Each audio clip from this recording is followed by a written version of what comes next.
Welcome to this heartbeat hush meditation.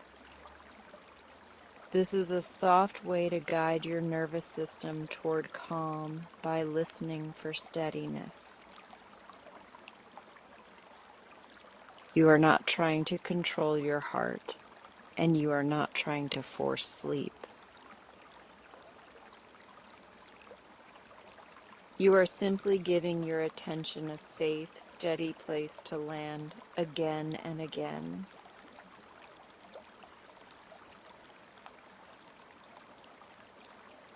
Before we continue, if you're settling in tonight, take a tiny moment to check in with me. Leave a comment saying where you're listening from, because it brings a gentle sense of togetherness to this sleepy space.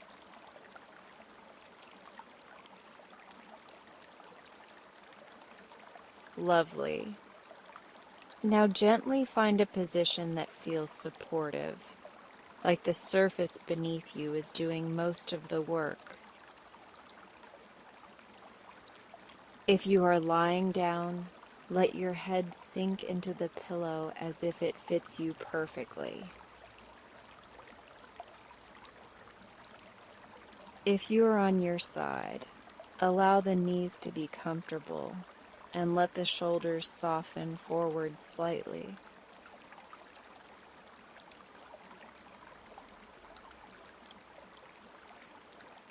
If you are on your back, let your arms rest where they naturally fall, with hands loose and open. If you are seated, let your spine be tall but unstrained, like a candle standing quietly. Make one small adjustment that helps your body feel more cared for, even if it is tiny.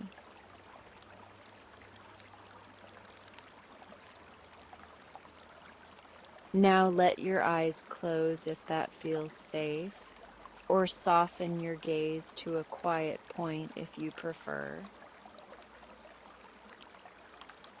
Let your forehead smooth as if warm cloth is resting across it. Let your jaw loosen so the teeth are not touching and the tongue rests comfortably.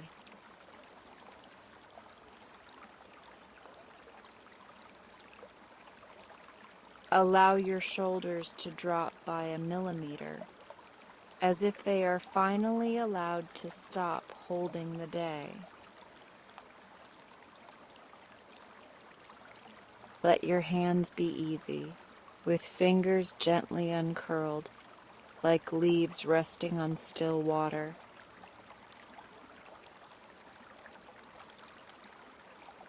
Take a slow inhale through the nose, not forced, just steady and kind.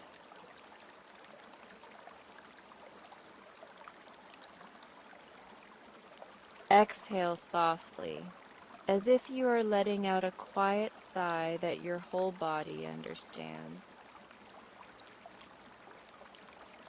Inhale again, and notice the ribs widening slightly, making space inside your chest. Exhale again, and feel the ribs settle back in, like curtains closing at dusk.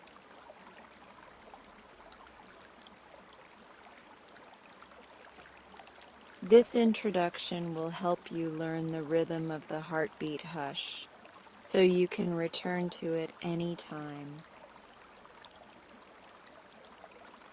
The rhythm is simple, and it asks for gentleness more than effort.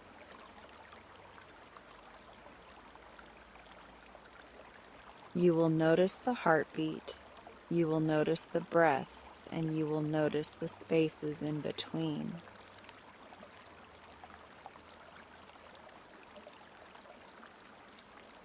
Those spaces are where quiet tends to grow.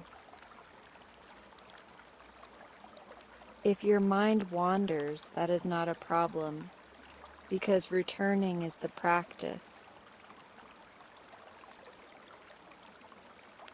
Every return is a signal of safety, like a soft hand on your shoulder.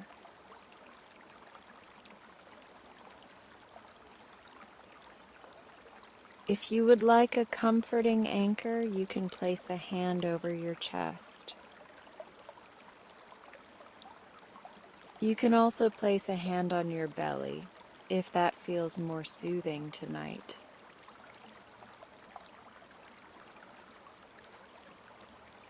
If placing a hand is not comfortable, you can simply imagine the warmth of a hand there.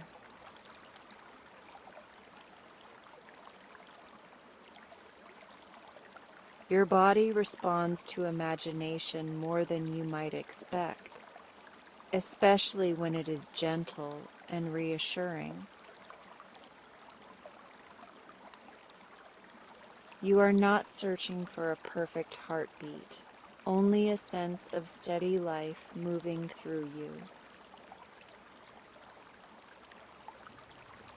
Now take a moment to notice the contact points in your body, the places where you are supported.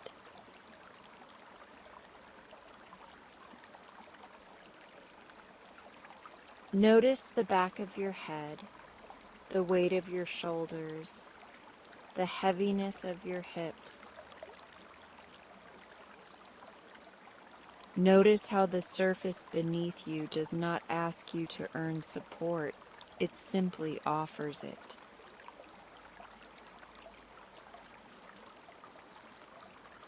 Let that support become part of the meditation, like a quiet foundation.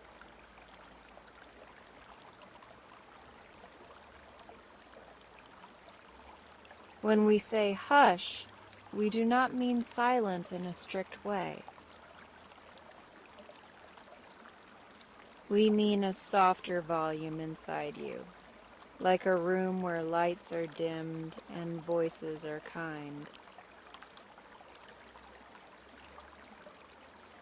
We mean the feeling of less urgency, less pushing, and more allowing.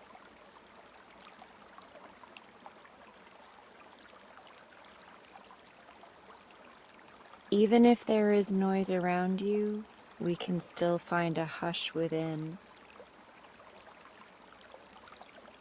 Now bring your attention to the place where you might feel your heartbeat most easily.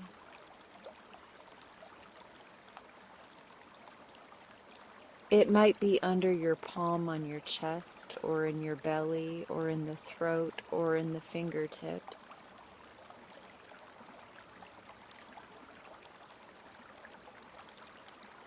Some nights you may not feel it clearly, and that is completely okay. If it feels faint, we will use breath and imagination to help your attention settle. Take a slow inhale, and as you inhale, imagine you are breathing in steadiness.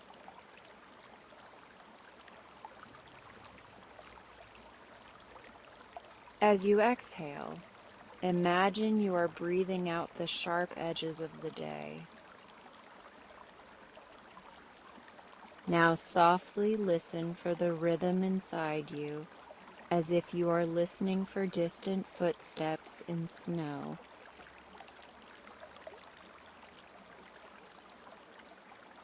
Not loud, not urgent, just present, just steady.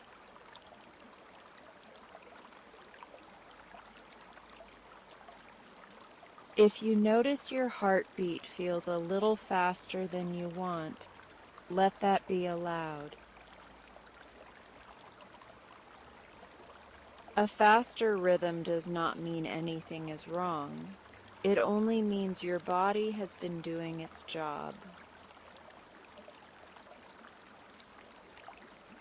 Tonight you are offering your body a message that the job can become easier now.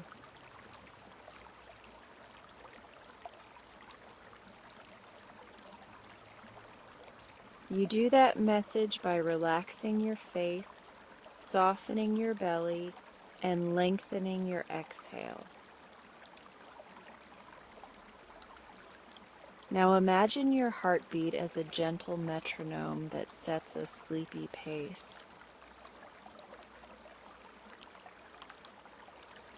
You are not forcing the pace. You are simply noticing it and letting it guide you.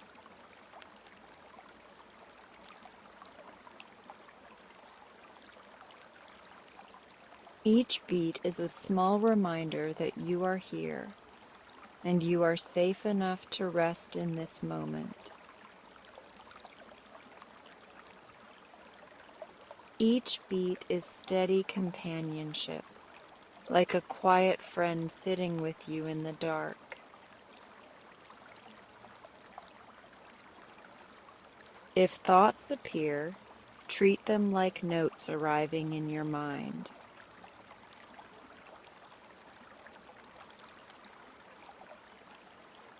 You do not need to open every note right now. You can acknowledge it softly and return your attention to the next heartbeat you notice.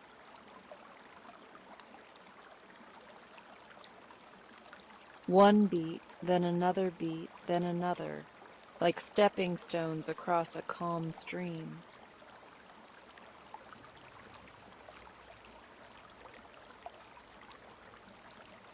Let's create a simple phrase you can pair with the heartbeat if it helps your mind settle.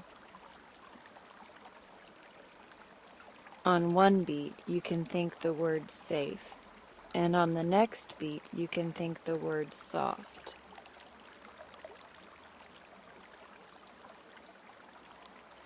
Or you can choose here and now, which are gentle words that bring you back.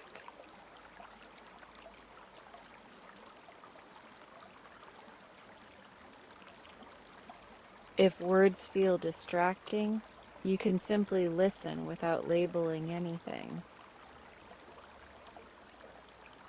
Take another slow inhale and let the inhale be comfortable, not too big. Now let the exhale be longer, like you are letting air out of a balloon slowly and kindly.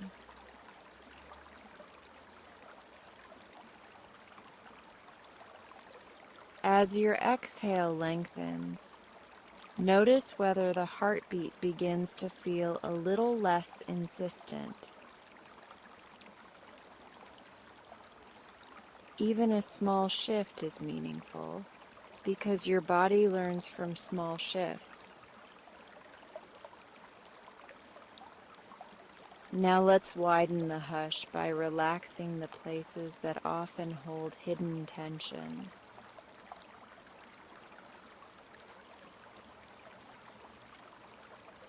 Unclench the jaw again, as if your mouth is gently unhooking from effort. Let the tongue rest like it is floating, not pressing, not holding. Soften the shoulders as if warm water is pouring over them slowly.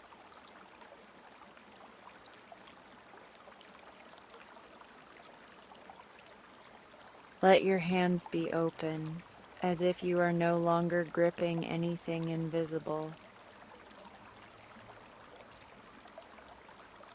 Let the belly be easy, because an easy belly tells the brain that the moment is safe.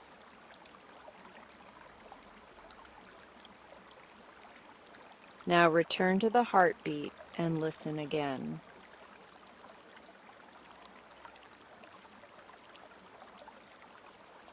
You may notice it more clearly now, because tension has quieted a little. If you still cannot feel it, imagine a soft drumbeat far away, steady and calm. Your imagination can provide the rhythm, and your nervous system can still settle with it.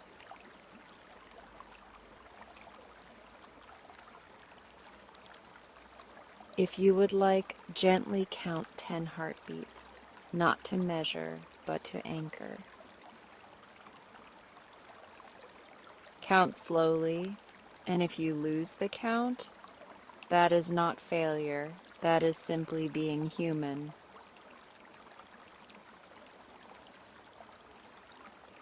When you lose the count, you can start again at 1, like placing a feather back on the water.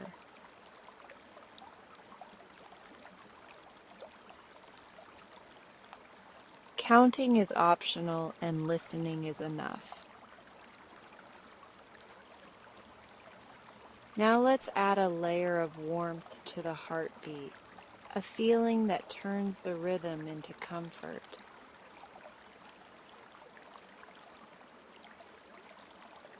Imagine each beat sending a small wave of gentle warmth through your chest.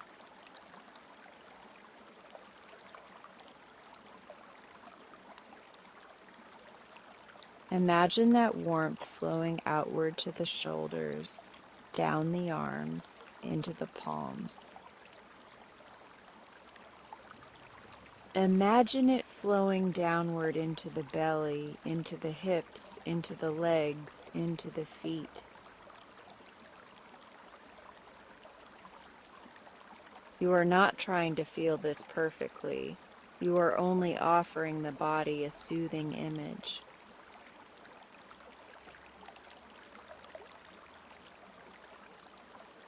Now let's practice the hush part more directly, using the exhale like a dimmer switch. Inhale softly for a count that feels natural, maybe 3 or 4.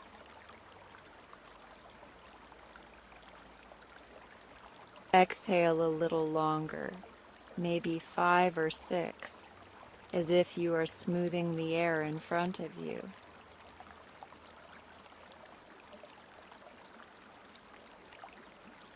As you exhale, imagine the room inside your chest becoming quieter and calmer. As you exhale, imagine the heartbeat becoming rounder and softer, like it is wrapped in velvet. You might notice emotions rising when you place your hand on your heart, and that is normal.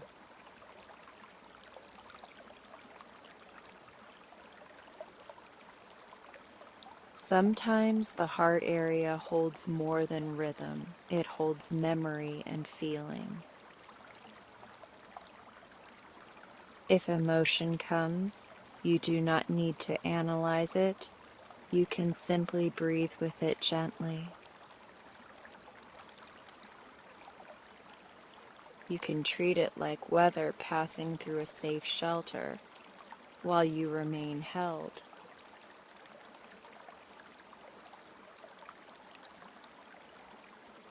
Now notice the difference between listening to the heartbeat with worry and listening with trust. Worry says, I must check, and trust says, I can rest.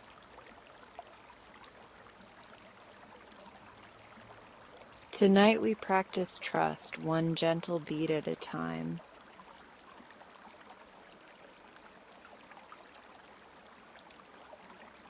Trust does not mean everything is perfect. It means you are allowed to pause anyway. If your mind starts planning tomorrow, you can whisper inwardly, not now.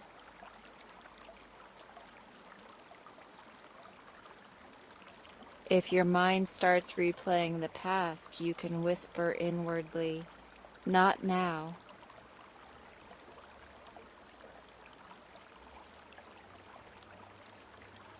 Then you return to the next heartbeat, the next exhale, the next small softening. This is how you build a pathway into sleep without pushing. Now let's spend a moment appreciating how hard your body works for you without being asked.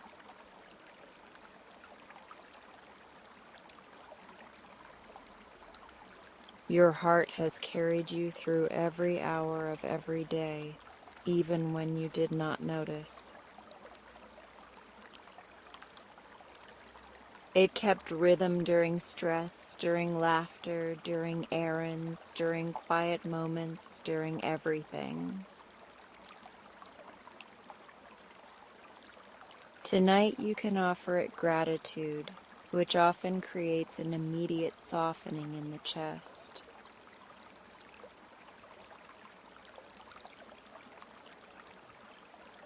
If it helps, you can silently say, "Thank you," on an exhale. And on the next exhale, you can silently say, "You can rest now."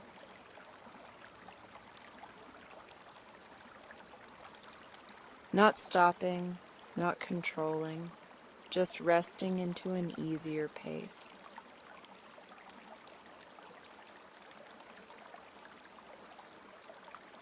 Now we will gently scan for places where the heartbeat hush can spread, like calm ink in water. Notice the throat and let it relax as if you no longer need to hold words inside. Notice the face and let the cheeks soften and the eyelids feel heavy.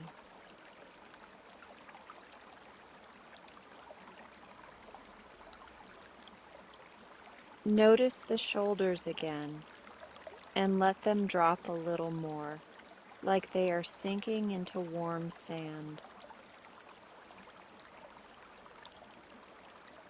Notice the chest and let the ribs move gently with the breath, without effort.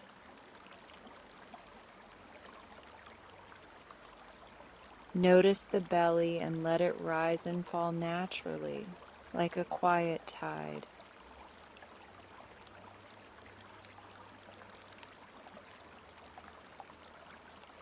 Notice the hips and let them feel supported and wide, as if they are settling into a comfortable nest. Notice the legs and let them grow heavy, as if gravity has become a warm blanket. Notice the feet and let the toes unclench, letting the soles relax into stillness.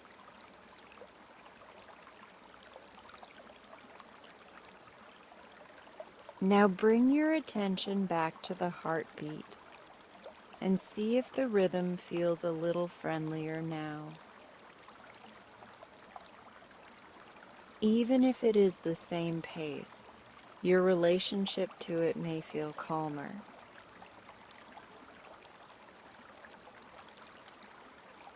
That calmer relationship is one of the most powerful parts of this meditation.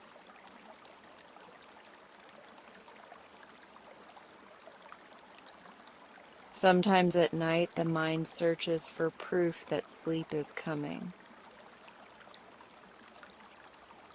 In this practice, you do not need proof, you only need permission.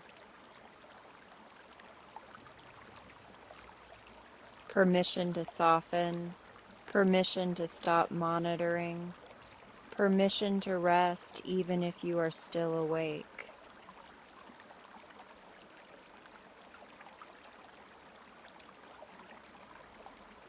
The heart will keep its rhythm, and you can let the rhythm hold you, rather than you holding it. If you are the kind of person who notices everything, this meditation is especially kind to you.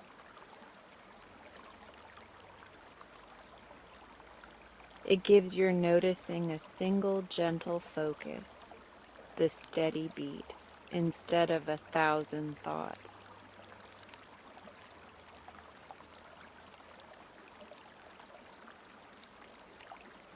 And when noticing turns into overthinking, you simply return to the next beat. Let's practice a brief sequence you can repeat anytime you wake in the night. First, soften the jaw and let the tongue relax.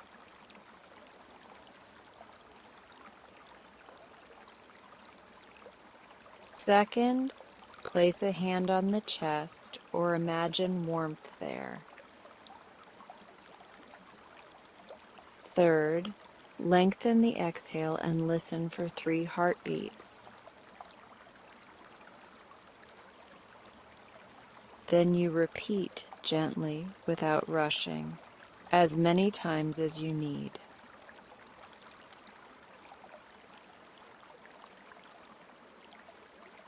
Now, if you like, imagine your heartbeat as a quiet lighthouse. The light is not bright or sharp, it is soft and reassuring. Each beat is a slow pulse of light that says, "You are here and you are safe enough."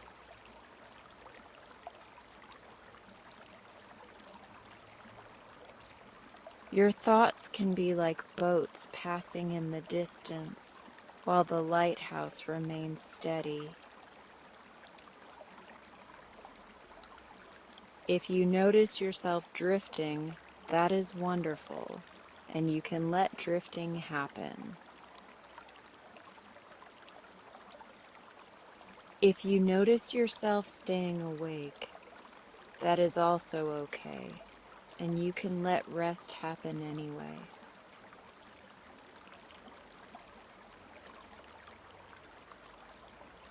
Sometimes the body needs a few minutes of safety before it can release into sleep.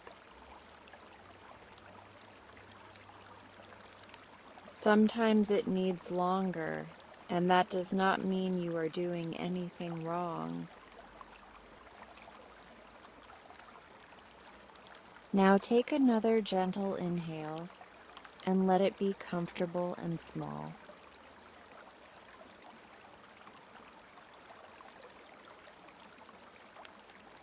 Take a longer exhale and feel your whole body settle a little more into the support beneath you.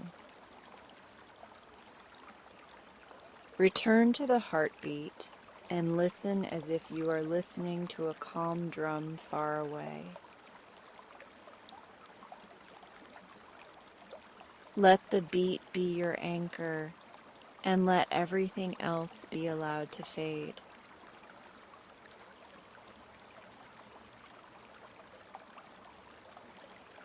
If you'd like to connect quietly with others, you can leave a comment about where you are listening from.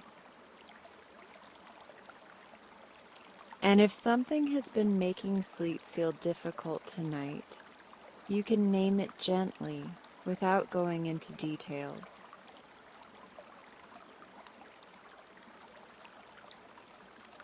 You do not have to carry it alone, and you do not have to solve it right now.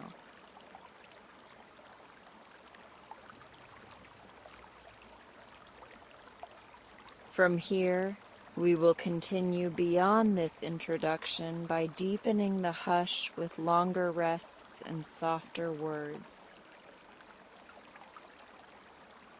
For now, stay with the steady rhythm, the gentle exhale, and the feeling of being supported. Let the heartbeat be a quiet guide, leading you toward a calmer place inside yourself.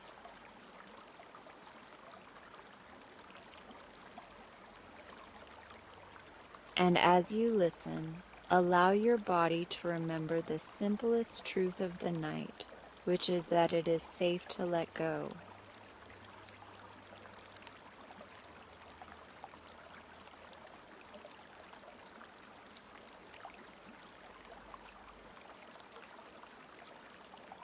A silver blue night opens around you like a slow blooming flower. You find yourself standing on a quiet street where even the shadows feel soft.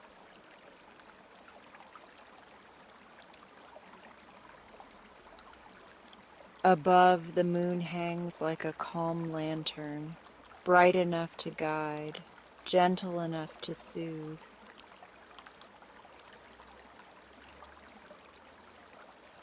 A small building waits a few steps ahead, its windows glowing with warm, honeyed light.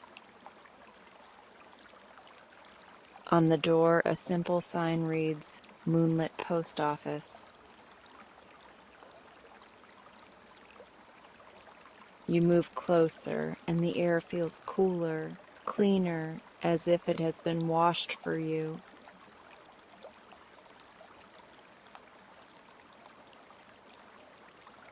Your feet make almost no sound, as though the night has placed a hush beneath every step. The door opens with the quietest sigh, welcoming you without urgency. Inside, the post office is cozy and still, like a room that has been waiting patiently for your arrival.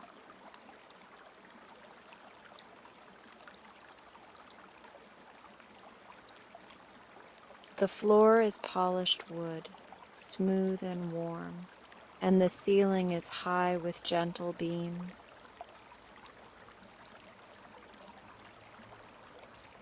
Moonlight spills through tall windows, mixing with lamplight until everything looks calm and dreamlike.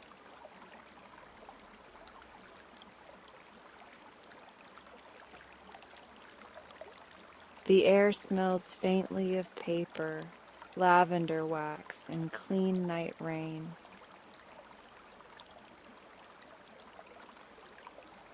Rows of wooden cubbies line the walls, each one labeled with soft handwritten tags.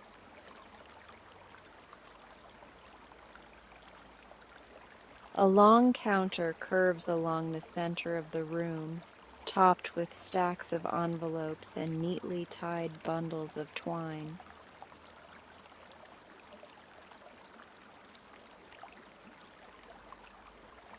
Behind the counter, a small brass bell sits, but it does not ring, and it never needs to.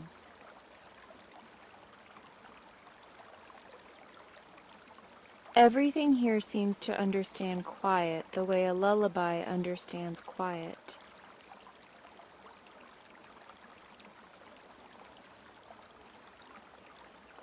A gentle clerk steps into view, dressed in a simple cardigan the color of warm tea.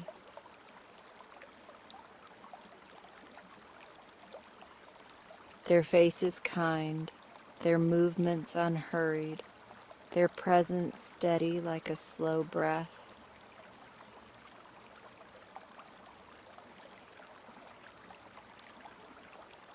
They don't ask questions that require effort, and they don't expect you to explain your whole day. They simply offer a soft smile as if saying, "You made it." The clerk gestures toward a small tray on the counter filled with blank envelopes.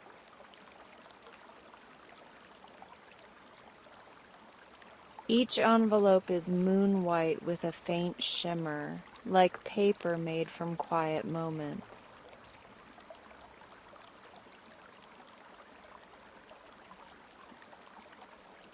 Beside the envelopes, there is a pen that looks like it was carved from a smooth, dark feather.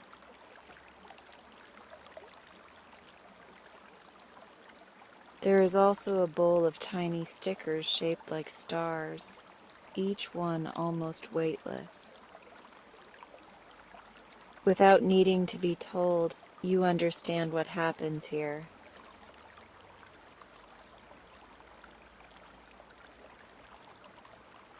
This is a place where the day's worries become letters, and letters become something you no longer have to hold.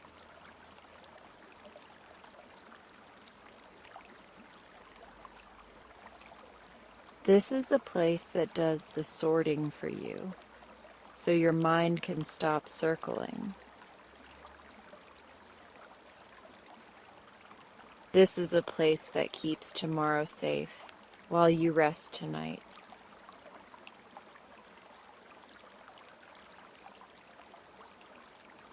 You reach for an envelope and it feels cool, then warm, then perfectly neutral in your hands. The clerk nods as if to say, only what you want to share. You don't have to write long sentences, and you don't have to tell the whole story.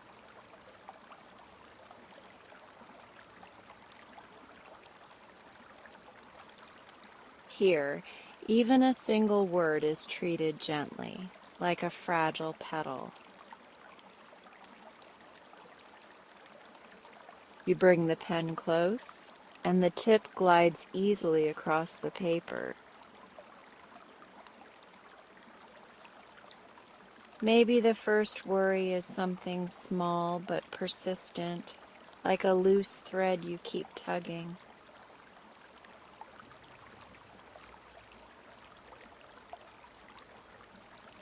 You write it down in the simplest way, with no judgment in the ink. Maybe you add a second worry that has been sitting on your chest all day.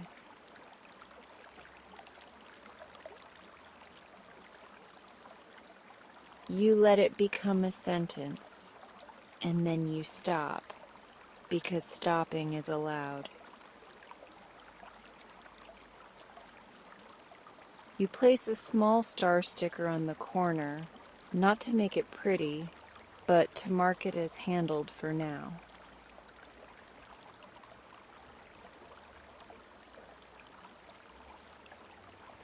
The clerk slides a small wooden box toward you, filled with tomorrow bins.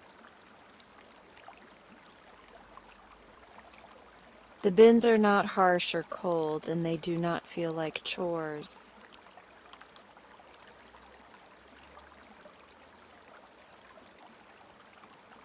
They look like soft compartments in a well-loved desk, each one lined with velvet.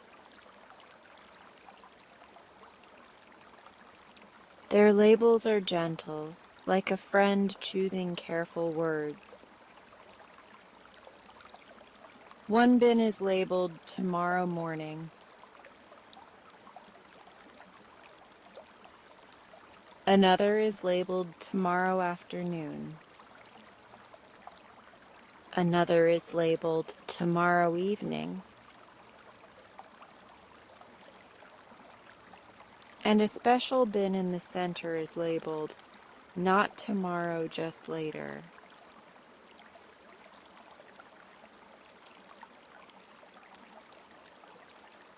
There is even a small bin at the edge labeled, not mine to carry.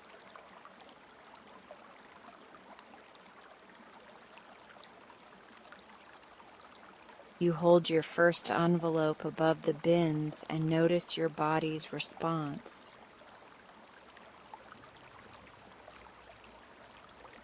Your shoulders drop just a fraction, as if the room itself is doing the exhale for you.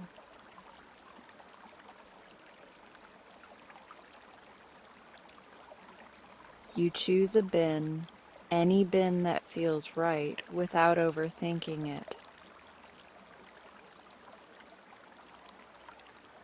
You let the envelope slip into place, and it lands softly, like a feather settling.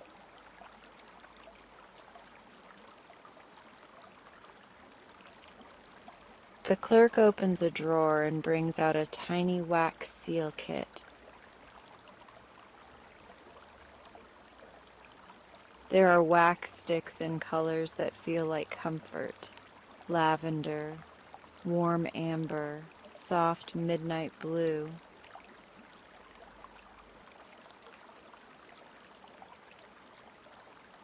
A small flame appears, not bright and sharp, but gentle and steady like a firefly's glow.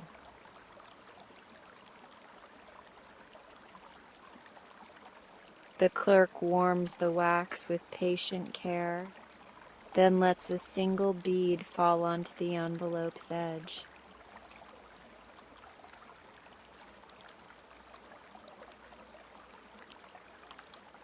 They press a stamp into the wax, and the sound is a quiet, satisfying tap.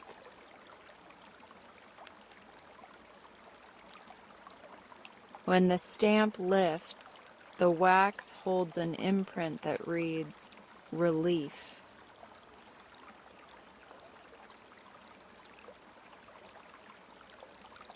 Not relief that says everything is solved, but relief that says you can stop carrying it tonight.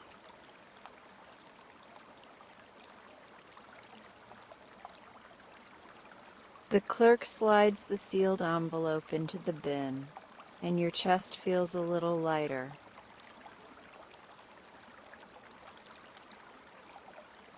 You notice there is no rush to fill every envelope.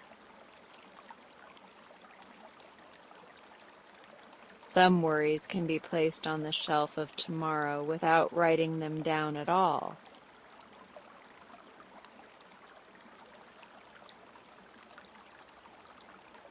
If your mind presents a thought, you can simply imagine it folding into paper and becoming mail.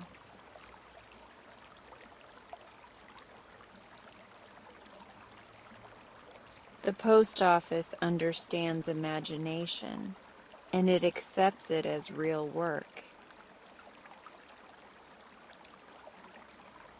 You take another envelope, and this time you write even less. Maybe you write "that conversation," or "the deadline," or "the unknown."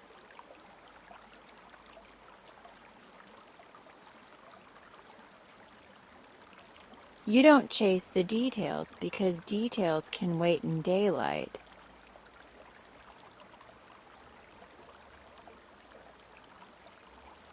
Tonight is for softness, and this place is built for softness.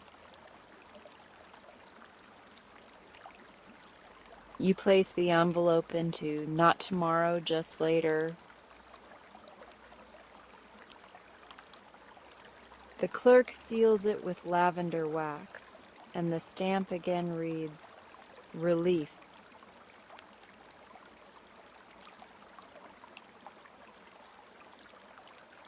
The wax cools instantly, as if the worry has been soothed on contact.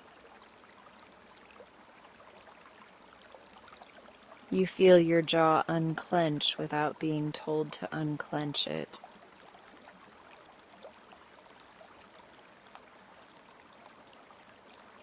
A gentle clock hangs on the wall, but it has no numbers.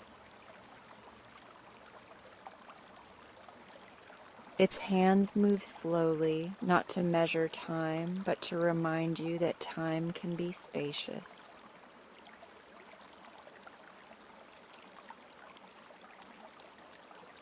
The ticking is more like a purr than a sound. Your breathing begins to match it, almost without noticing.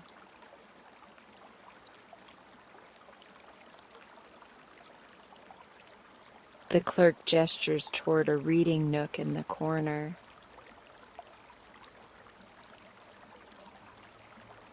There is a plush chair, a small blanket folded neatly, and a lamp with a shade that glows like moon milk.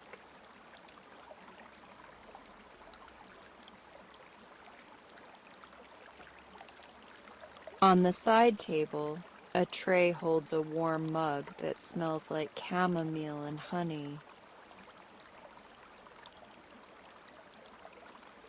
You don't have to drink it, but the scent alone feels like a gentle invitation to slow down.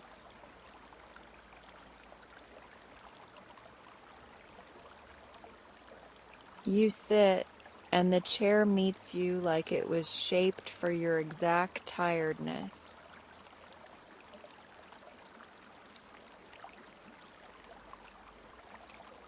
The blanket is light, but it carries a comforting weight, like a hand resting on your shoulder. The clerk does not hover, and they do not watch you closely.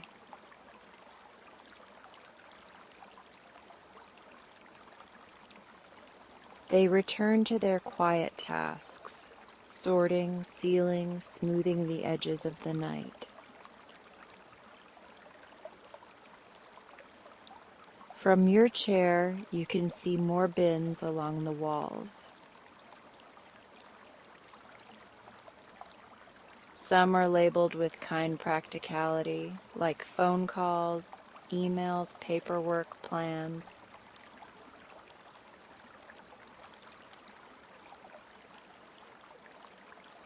Some are labeled with emotional tenderness, like feelings to hold, feelings to release, kind words for me.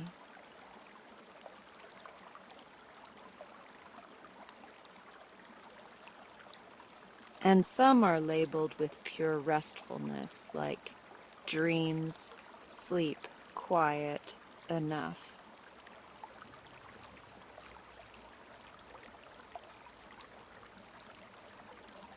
You realize this post office does not judge the kind of mail you bring.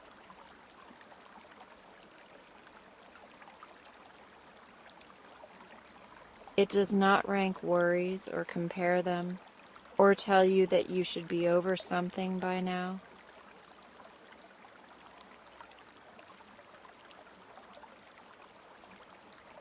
It simply sorts them with care, the way a calm person folds warm laundry.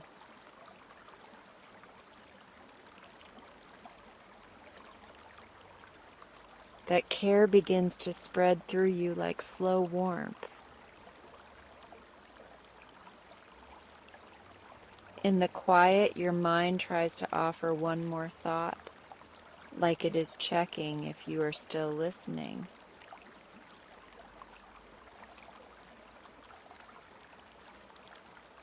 You notice it, and you don't fight it, and you don't follow it.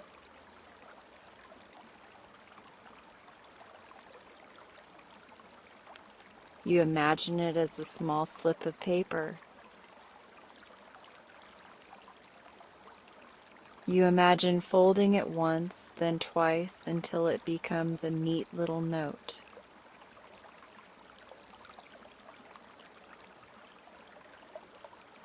You imagine sliding it into an envelope without even needing to write a title.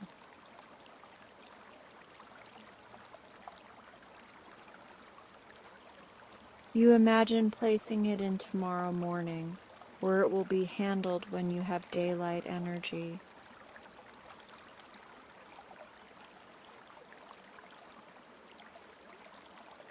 The clerk seems to notice even from across the room, and they nod as if to confirm your choice.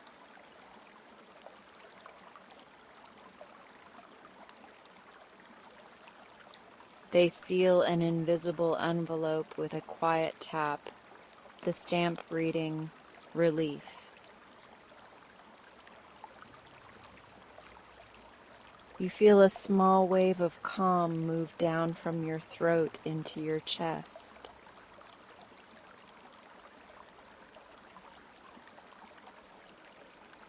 Now the air in the post office feels softer, as if the room is dimming for sleep.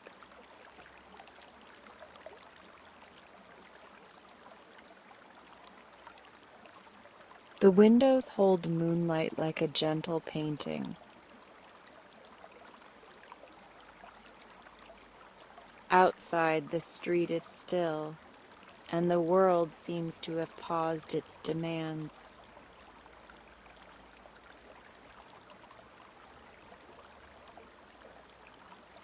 Inside, the lamps glow steadily, and nothing flickers and nothing startles.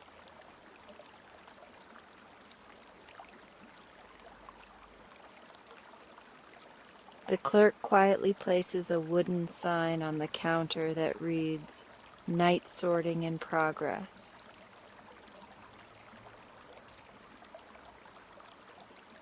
It feels like a promise, like a reassurance that you are not alone with tomorrow.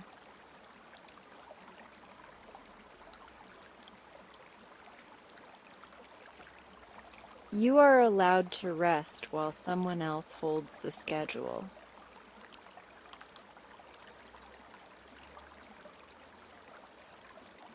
You are allowed to sleep while the worries are filed neatly away.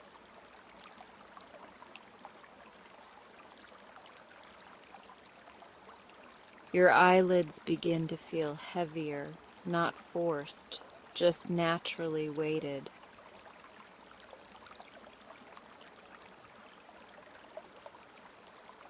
You let them be heavy, because heavy is safe tonight.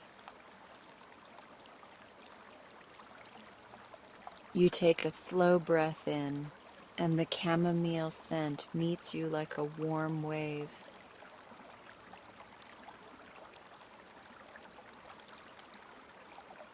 You breathe out, and it feels like the last tight knot in your shoulders loosens.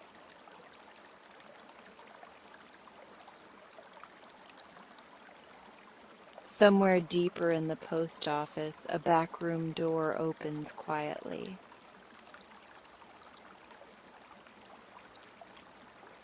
A faint golden light spills out, softer than candlelight, calmer than dusk.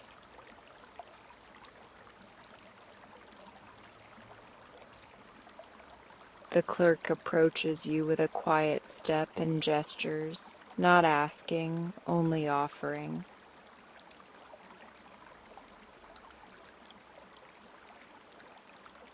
You stand, and your body moves slowly, like it has become part of the night's gentle rhythm.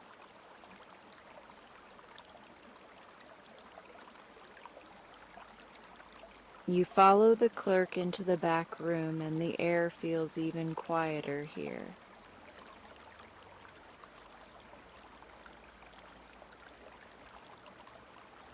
There are shelves along the walls, and each shelf holds small boxes labeled with peaceful categories.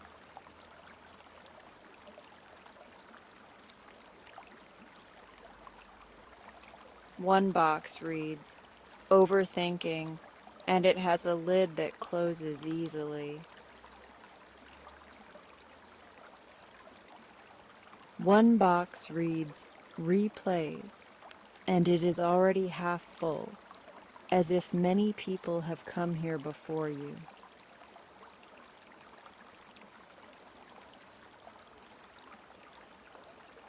One box reads, "Tomorrow's tasks," and it is sturdy enough to hold anything you place inside.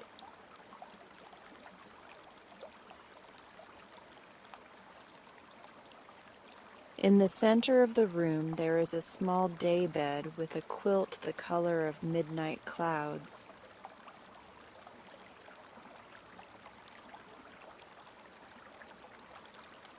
The quilt looks like it was stitched from quiet skies and soft patience.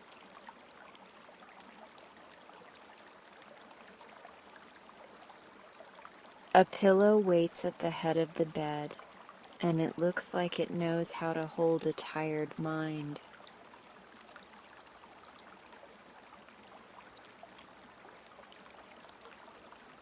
The clerk pulls the quilt back slightly, inviting you into rest without words.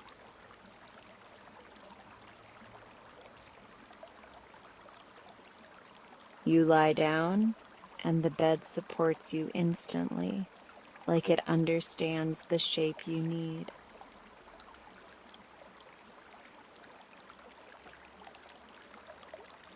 The quilt comes up over you, light but secure, like a safe cocoon that still lets you breathe.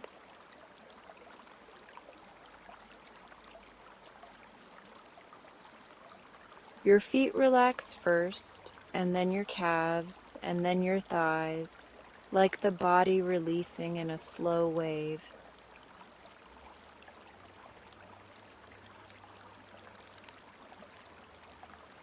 Your belly softens, and your chest loosens, and your shoulders sink into comfort.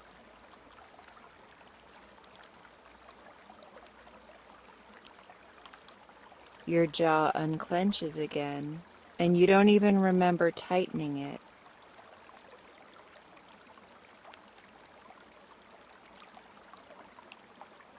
The clerk moves to a small desk and begins the quietest work.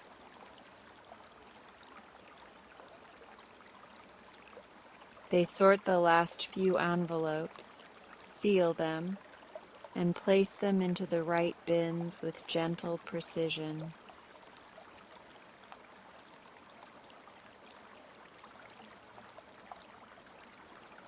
Each stamp is a soft tap, a small ceremony that signals handled, held, not tonight.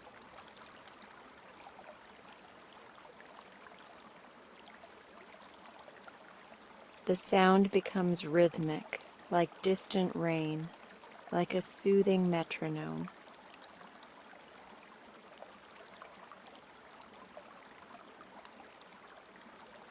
You realize you don't have to keep watch anymore.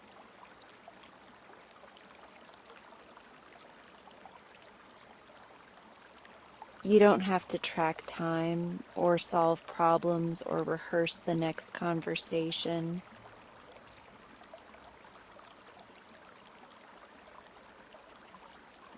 The post office is doing that work for you, placing it carefully into tomorrow.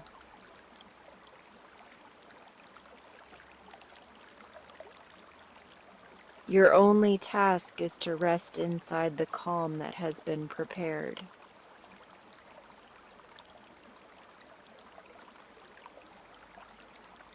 The clerk dims the lamp a little, and the room becomes even more dreamlike.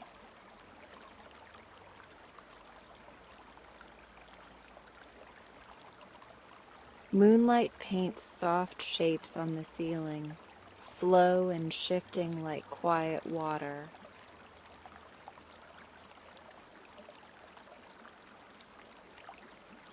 Your breath slows, and then slows again, like it is following a gentle tide.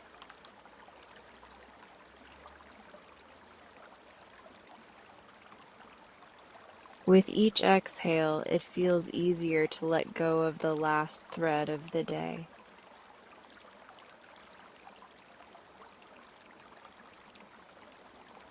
If a thought arrives, it arrives softly, as if it knows this room is for sleep.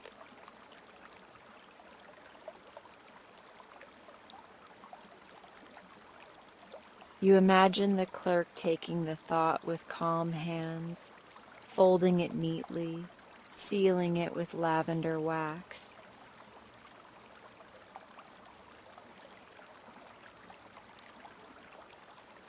You imagine the stamp pressing down and leaving that one word, relief.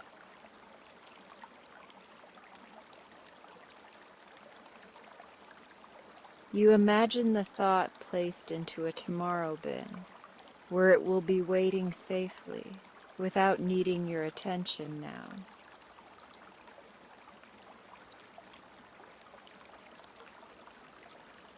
The back room grows quieter still, as if the air itself has become a blanket.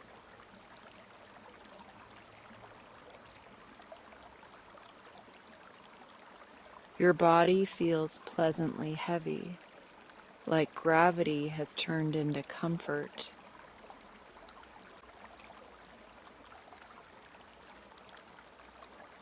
Your mind feels less sharp, more rounded, like stones smoothed by water.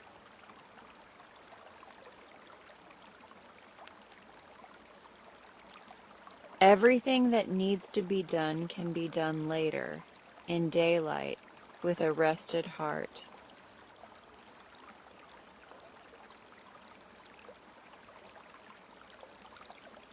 The clerk finishes the final seal for the night.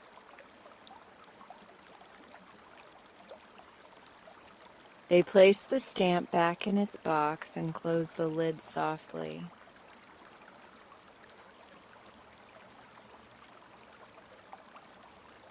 They whisper something you don't need to hear, because your body understands the tone.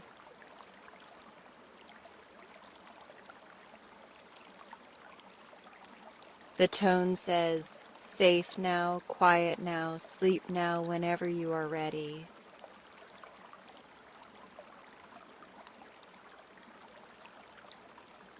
The room begins to blur at the edges like a dream forming.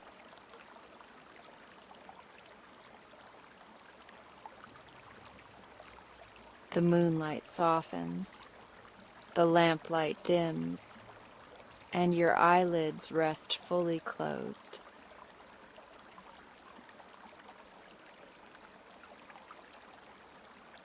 Your breathing becomes slow and steady, and each breath feels like it belongs to sleep.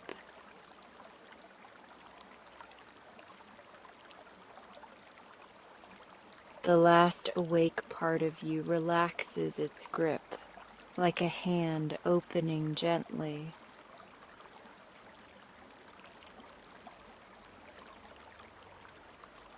And as you drift, you can trust that the Moonlit Post Office will keep sorting in quiet ways.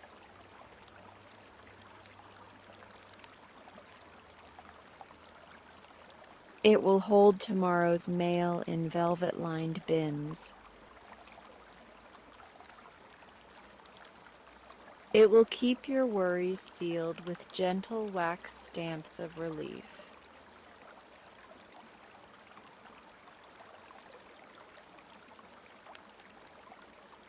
It will keep everything safe until morning, so you can let the night carry you now.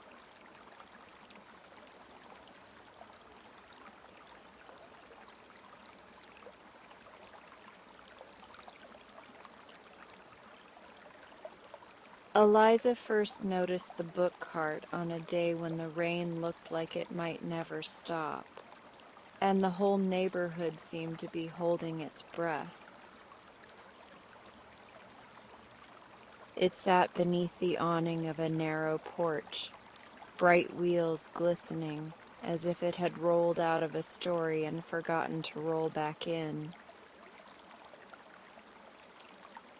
A hand-painted sign hung from the handle, swaying gently in the wind, and it read, "Borrow a book, return a worry."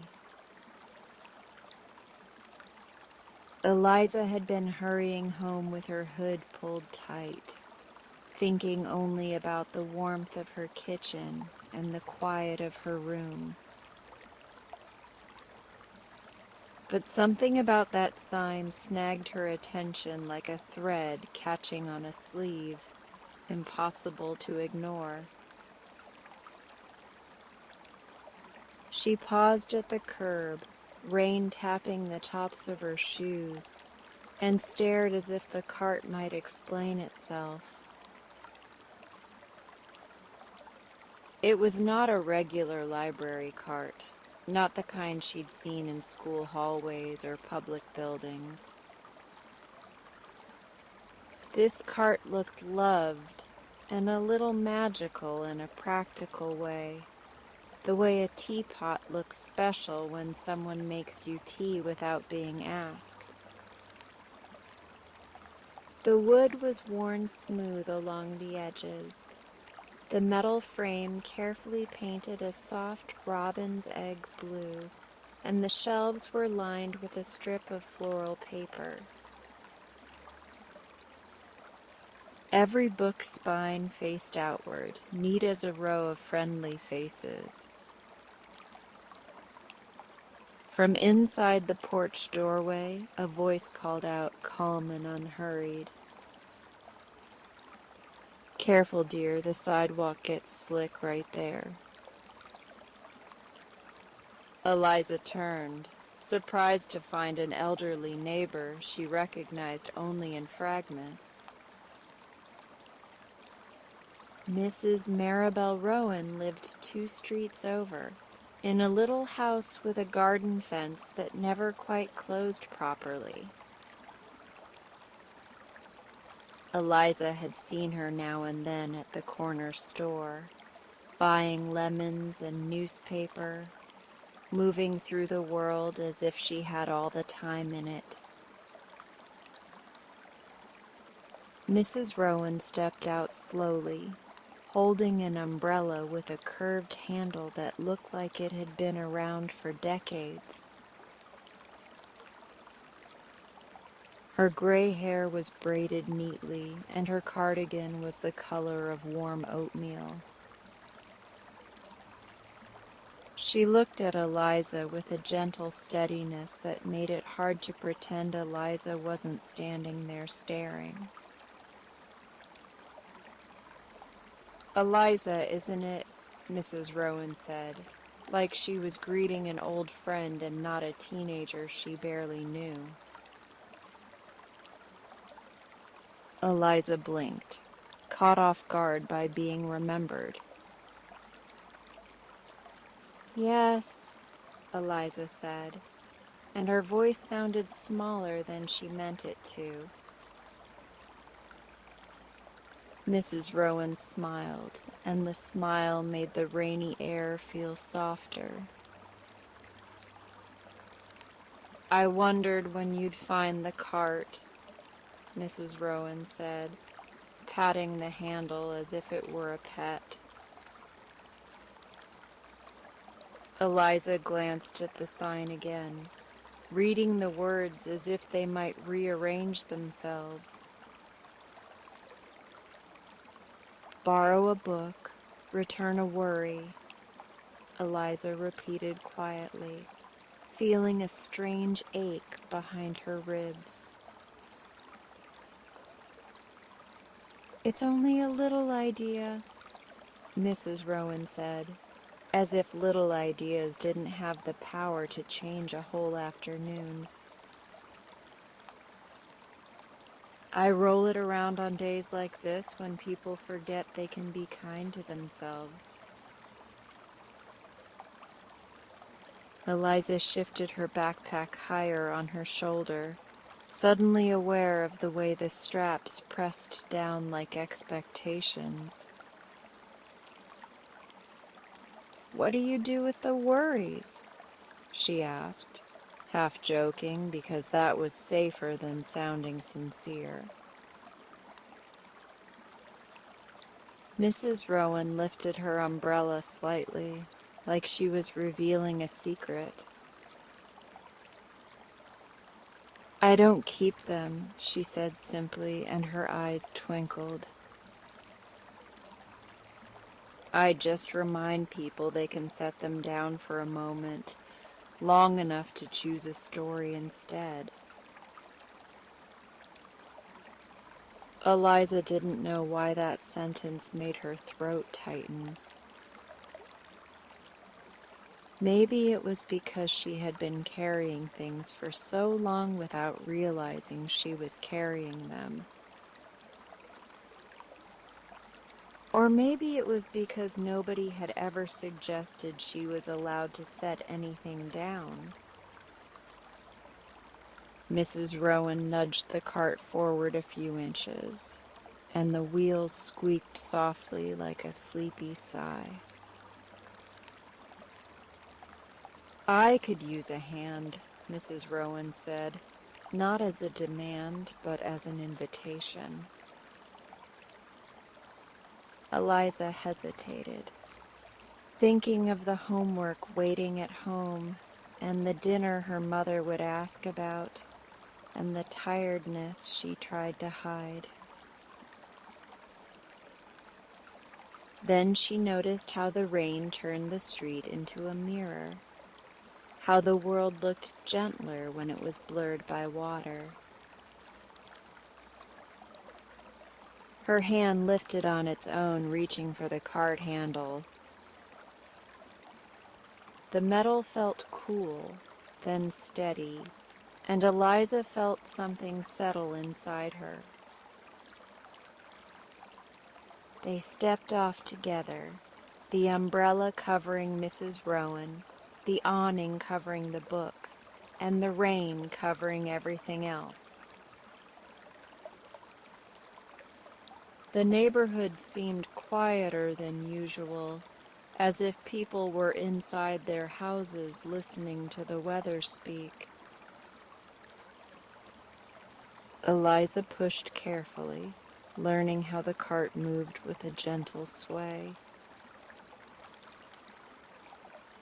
Mrs. Rowan walked beside her, holding her umbrella at an angle that somehow sheltered both of them. They went slowly, not because Mrs. Rowan couldn't go faster, but because the day itself asked for slowness. The cart rolled past clipped hedges and mailbox flags and puddles that reflected pale skies. Eliza heard the soft rattle of book pages shifting, like a whisper of many voices. She wondered suddenly how many stories had been carried around in this cart, and how many people had taken them home. Mrs. Rowan cleared her throat gently, as if she knew Eliza was thinking too hard. "You can choose a book, too, if you like," Mrs. Rowan said, her tone casual, like choosing a book was as normal as choosing bread. Eliza looked down at the spines, and her eyes skimmed titles that felt like little doors. There were soft covers and hard covers, classics and odd little paperbacks, thin poetry collections and thick novels. One spine read The Girl Who Crossed the Lake, and another read Small Courage Daily. Eliza's fingers hovered over the titles, unsure what she was allowed to want. She realized with a mild shock that she had been choosing books the way she chose everything else lately. She chose what looked impressive, what looked smart, what looked like it would prove something. She chose stories that sounded like the kind of stories she should read, because should had become a constant hum in her head. Even her playlists and her clothes and her weekend plans felt shaped by invisible hands. Eliza didn't know when she started letting invisible hands decide, but she could feel the habit like a tight knot. They stopped at the corner where a small bench sat beneath a maple tree, dripping steadily. Mrs. Rowan leaned the cart's side panel open, revealing a little shelf of paper slips and pencils in a tin cup. "Some people like to write what they're setting down," Mrs. Rowan said, her voice low. Eliza watched as Mrs. Rowan held out a blank slip of paper like it was a gift. "You don't have to," Mrs. Rowan added quickly, as if she could read Eliza's hesitation. Eliza took the paper anyway, more out of curiosity than courage. The pencil was short and rounded, worn down by many hands. She stared at the blank slip, and her mind filled it instantly with too many things. The pressure of exams, the pressure of friends, the pressure of being fine, the pressure of being impressive and likable and easy. Her pencil hovered, and her hand trembled slightly, as if the act of naming it would make it heavier. Mrs. Rowan didn't look at the paper, and that made it easier. Mrs. Rowan fussed with the cart's umbrella strap, giving Eliza privacy without making a show of it. Eliza finally wrote 2 words, small and plain. Not enough. She stared at what she'd written, surprised by how true it felt. She folded the slip once, then twice, then again, until it was a tiny square. Mrs. Rowan held out a small jar with a lid, and on the jar a label read, "For tomorrow." Eliza dropped the paper inside, and it made almost no sound. But something inside Eliza did make a sound, like a latch clicking open. Mrs. Rowan replaced the lid gently, as if sealing a promise. The cart rolled on, and the rain continued, and the neighborhood stayed quiet. Eliza found herself breathing more slowly without trying.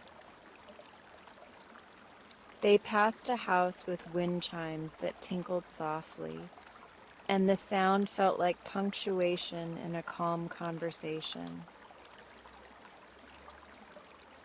At the next street, a porch light clicked on, and a person stepped out, curious. Mrs. Rowan smiled and lifted a hand in greeting, as if this was the most normal thing in the world. The person approached, a middle-aged man with kind eyes and a damp jacket. He looked at the cart, then at the sign, then back at Mrs. Rowan. "Still doing this, Maribel?" he said, half amused, half grateful. "As long as it keeps helping," she replied, and her voice made it sound like helping was a simple routine. The man's shoulders eased as he scanned the titles, and Eliza watched that softening with quiet wonder. He chose a slim book of poems, thanked Mrs. Rowan, and wrote something on a slip of paper without hesitation. He folded it, dropped it into the jar, and then let out a breath he didn't seem to realize he'd been holding. "See you next week," he said, and he disappeared back into his warm house. Eliza watched the door close and wondered what his folded slip had said. Then she wondered unexpectedly if adults carried worries just like teenagers did. As they continued, more people appeared, drawn by the cart's lamplight glow and the gentle sign. A woman in a yellow raincoat borrowed a mystery novel and smiled like she had been offered a secret. A teen boy took a graphic novel pretending he didn't care, and then wrote a worry slip with his head bowed. A tired-looking nurse took a romance paperback and whispered, "Thank you," as if she was thanking the rain itself for the permission to pause. Each time someone wrote a slip and folded it, Eliza felt the air in her chest loosen a little more. It wasn't only the books that mattered, Eliza realized. It was the way Mrs. Rowan didn't ask for explanations. It was the way the jar didn't judge what went inside. It was the way everyone seemed to become gentler the moment they were allowed to set something down. Eliza found herself noticing tiny changes, like a scientist of softness. At one point, they paused beneath a streetlight, and raindrops glittered in the beam like falling stars. Mrs. Rowan adjusted the cart's cover, tucking the books in so they stayed dry, and she did it with care that felt almost sacred. "You like stories," Mrs. Rowan said, and it wasn't a question. Eliza looked down, a little embarrassed by how obvious she must be. "I used to," Eliza admitted, and her words surprised her as they came out. Mrs. Rowan nodded slowly, as if "used to" was something she understood very well. "Sometimes we stop liking things when we start using them to prove we're worthy," Mrs. Rowan said quietly. Eliza's throat tightened again because that sentence felt too accurate. She looked at the books and realized she had been choosing stories like armor. She didn't want armor tonight, not in the rain, not with the cart rolling slowly like a lullaby. Mrs. Rowan pointed to a small book with a faded green cover. "This one is about a girl who learns to listen to her own yes and her own no," Mrs. Rowan said. Eliza ran her fingers along the spine, and the title read, "A Small Map of Myself." The title made Eliza's stomach flutter, as if her body recognized something her mind hadn't named yet. "Is it good?" Eliza asked, trying to sound casual. Mrs. Rowan smiled as if she'd been asked a question with many answers. "It's honest," she said. "And it doesn't rush the ending." Eliza held the book, feeling its weight, and she realized it felt like permission. She tucked it under her arm, not quite ready to call it a choice, but ready to carry it anyway. They turned onto a street Eliza rarely walked, where houses sat back behind wet hedges and dim porch lights. The rain fell steadily, but Eliza didn't mind it as much now, because the rain had become part of the quiet.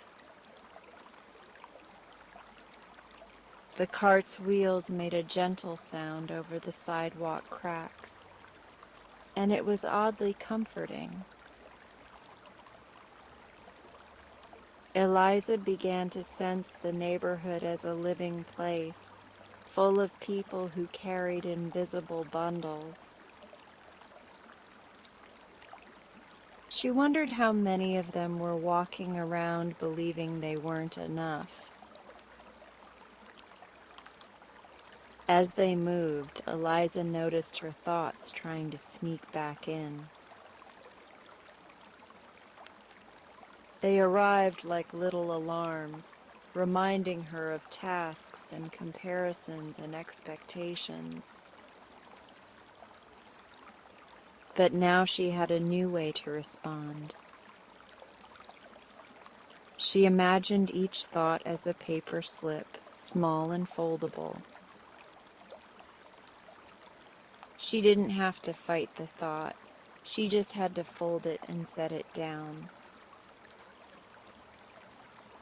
A new person approached, a young woman with a stroller covered in a clear rain shield.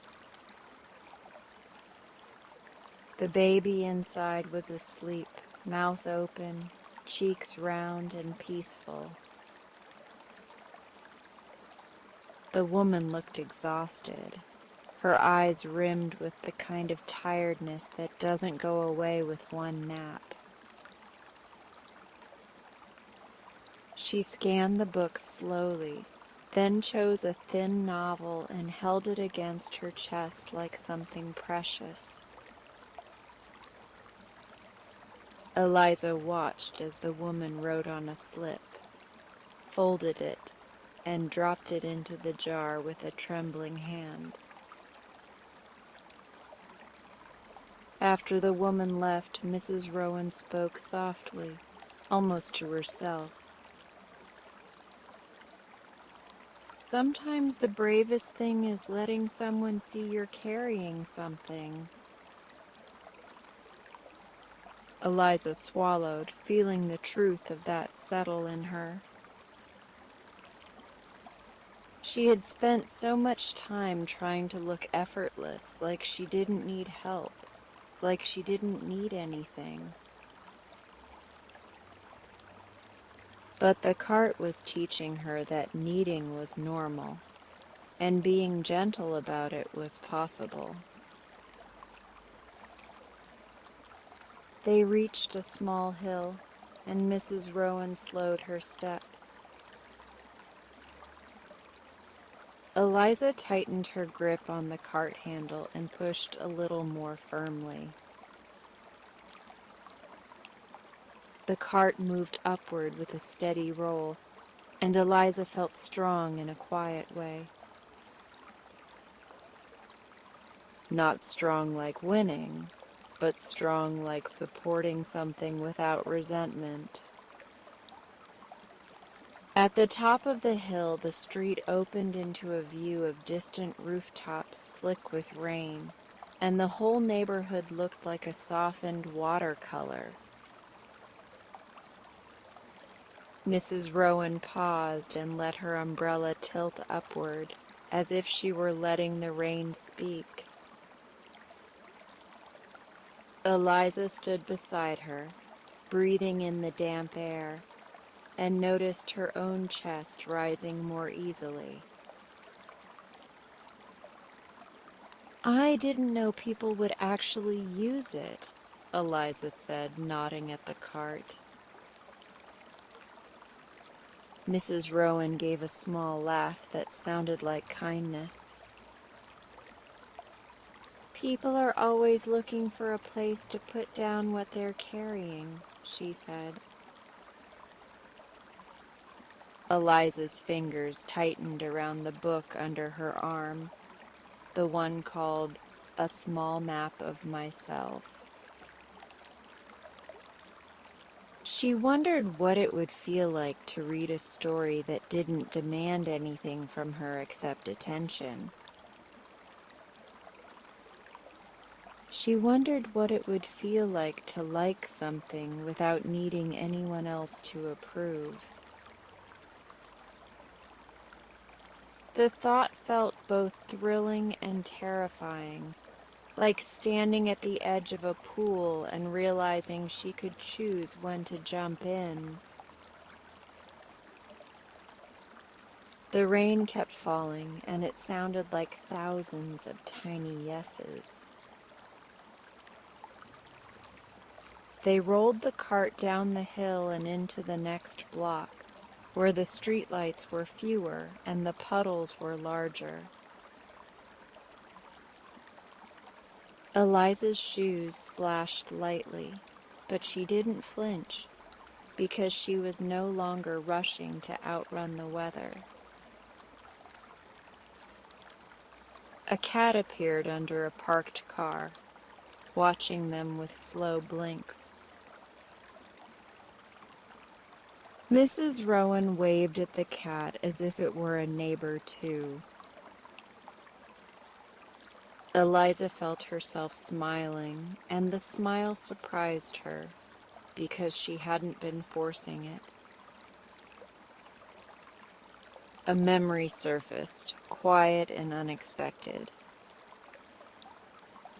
Eliza remembered being younger, sitting on the floor of her room, surrounded by borrowed library books, reading until the words felt like a warm blanket. She remembered the way she used to choose stories based on curiosity, not image. Somewhere along the way, curiosity had been replaced by performance. But tonight, with the cart and the rain and the slow kindness of Mrs. Rowan, curiosity was returning like a small animal coming out of hiding.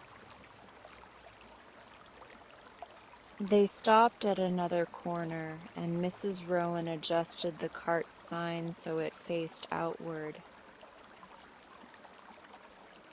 Eliza noticed the handwriting on the sign, looping and careful, and realized Mrs. Rowan must have painted it herself. "Why did you start this?" Eliza asked, and her voice carried a real question now, not a joke. Mrs. Rowan looked ahead at the wet street, then back at Eliza, as if deciding how much truth to share. "I started it after I retired," she said. "I thought retirement would feel like relief," Mrs. Rowan continued, "but at first it felt like being left alone with my thoughts." Eliza listened closely because Mrs. Rowan's honesty felt like a lantern in the rain.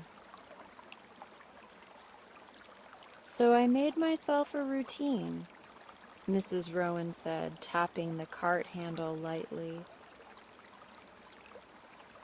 "I chose stories that softened me, and I shared them, and little by little, my mind learned it didn't have to hold everything at once."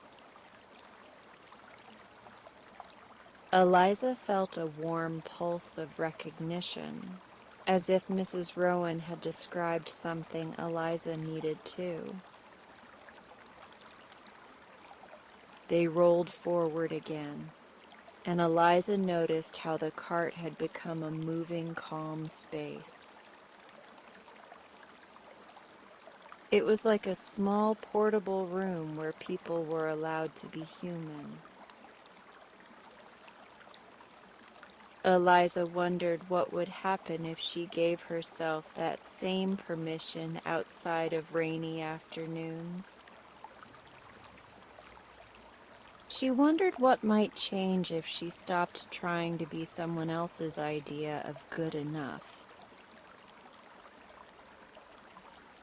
The thought felt big, so she held it gently, like a book she wasn't ready to open all the way yet. A light flickered in one of the houses, and a teenager about Eliza's age stepped onto the porch. The teen hesitated, then approached, eyes darting between Mrs. Rowan and Eliza. Eliza felt an odd sense of solidarity, like she recognized that nervousness as her own.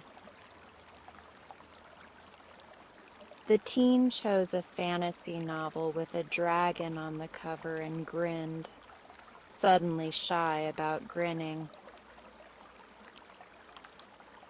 Eliza offered a small smile back, and it felt like a quiet handshake between two people learning they weren't alone. The teen wrote on a slip of paper, folded it quickly, and dropped it into the jar without reading it aloud. Mrs. Rowan didn't ask, and Eliza didn't pry, and the lack of pressure felt like a soft blanket. When the teen left, Eliza noticed the jar was filling with tiny folded squares, each one a small act of trust. The jar looked heavy, but it also looked handled. Eliza thought again of her own slip. Not enough, resting among the others.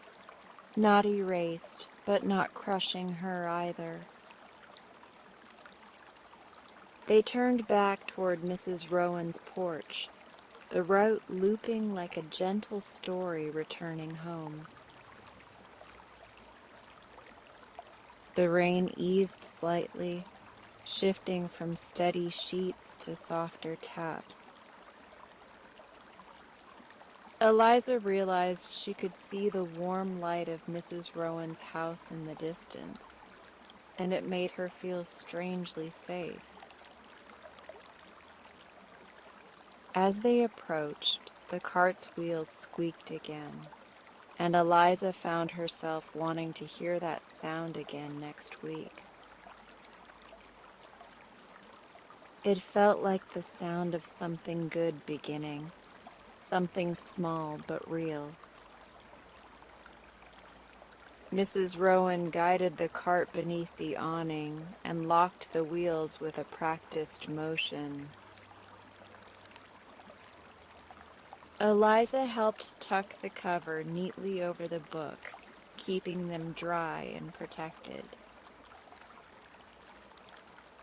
For a moment, they stood close in the sheltered space, rain streaming beyond the awning like a curtain. Mrs. Rowan looked at Eliza with that steady warmth again, the kind that didn't demand anything. "You did well," Mrs. Rowan said, as if pushing a cart in the rain was more than pushing a cart in the rain. Eliza felt her face warm, not from embarrassment, but from a soft pride she didn't often let herself feel. "I didn't do much," Eliza said automatically, because she had practiced downplaying herself for years. Mrs. Rowan shook her head gently, like she was brushing that habit away without scolding. "You showed up," she said, "and you stayed."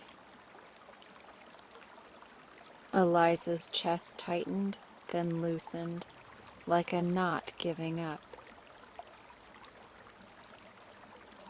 Mrs. Rowan nodded toward the book under Eliza's arm. "Take it," she said, and the words landed softly. Eliza looked down at a small map of myself, and she felt a quiet sense of yes inside her, small but steady.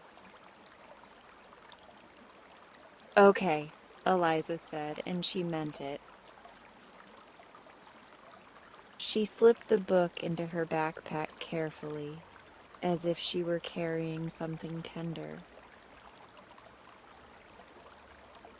Mrs. Rowan opened her front door, and warm air drifted out, smelling faintly of tea and old paper.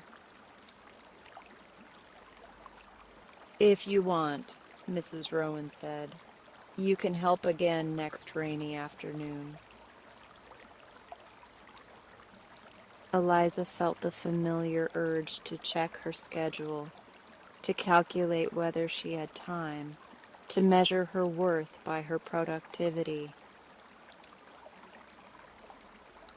But then she remembered the jar, the folded slips, the way people exhaled when they were allowed to set something down. She remembered how her own breath had slowed, and how she had smiled without forcing it. "I think I'd like that," Eliza said, and her voice sounded steadier than it had at the start of the day. Mrs. Rowan's smile widened, and the porch light seemed warmer for it.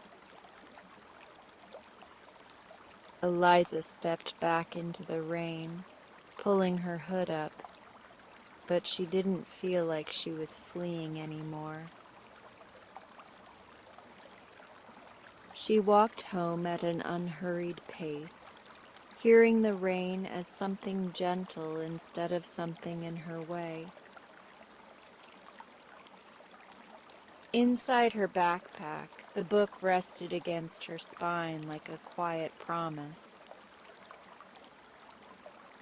As she neared her own house, Eliza imagined the words, "not enough," still inside the jar, waiting for tomorrow, not gone, but held. She imagined that maybe she could learn to hold herself that way too, with care instead of pressure. The thought was new and delicate, like the first page of a story she was finally allowed to choose.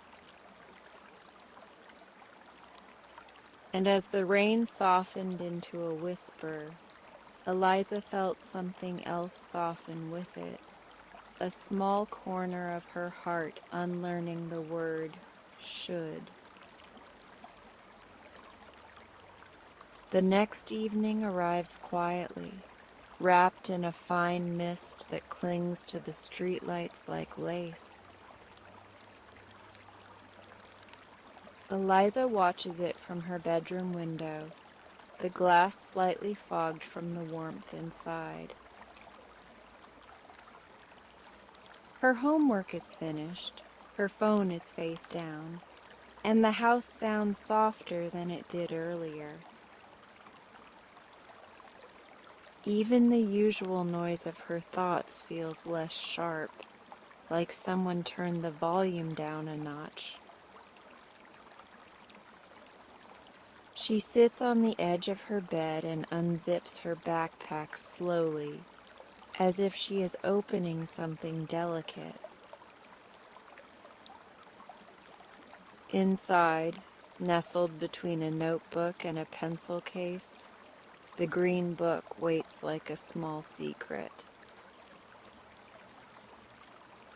A small map of myself looks ordinary at first glance. A faded cover, simple lettering, no flashy promises. But Eliza feels something in her chest tighten and then soften when she sees it. She takes the book out and holds it with both hands, noticing its weight. It is not heavy like pressure. It is heavy like reassurance.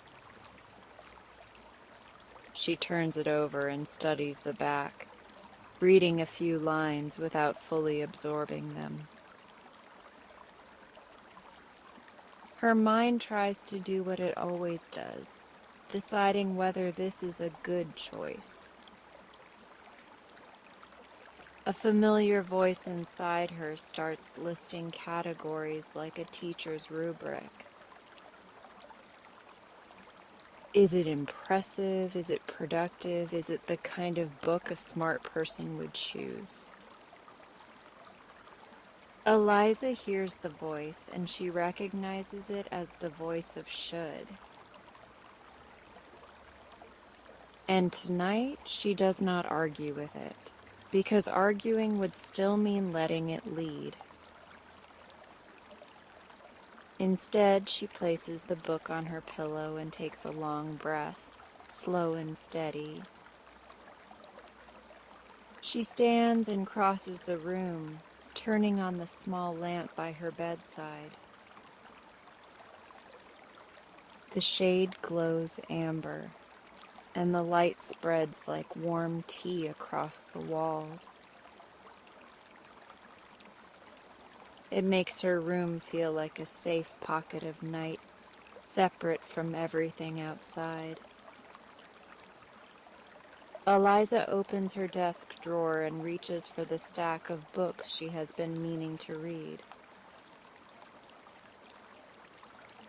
There are titles she picked because someone online recommended them as must-reads. There are books she chose because they sounded mature, serious, and respectable. There are books she chose because she thought they would make her look like someone who had everything figured out. She sets them on the floor in a neat pile, and the pile looks a little like a to-do list. Then she looks at the green book again, resting on her pillow like a calm invitation. It does not feel like a to-do list. It feels like a place to rest. Eliza sits back down and pulls her blanket over her legs, even though she is not ready to sleep yet. The blanket is soft and slightly cool, and it helps her body believe it can slow down. She picks up the green book and opens it to the first page. Her thumb pauses there, as if she is waiting for permission she has always asked for from someone else. The house creaks once, settling, and the sound makes her feel less alone. Somewhere downstairs, the refrigerator hums, steady and indifferent to performance. Outside, a car passes, tires whispering over wet pavement. The world keeps moving, but her room stays still. Eliza begins to read, and the words meet her with gentleness instead of demands. The story does not rush, and it does not show off. It simply unfolds, small moments stacked carefully like stones in a calm garden path. Eliza feels her shoulders drop as if the book itself is giving her permission. A few pages in, she realizes she is not thinking about how she looks while reading. She is not imagining someone watching her and approving. She is simply reading. The simplicity surprises her, because it has been a long time since she let anything be simple. The main character in the book makes small choices, the kind Eliza usually overlooks.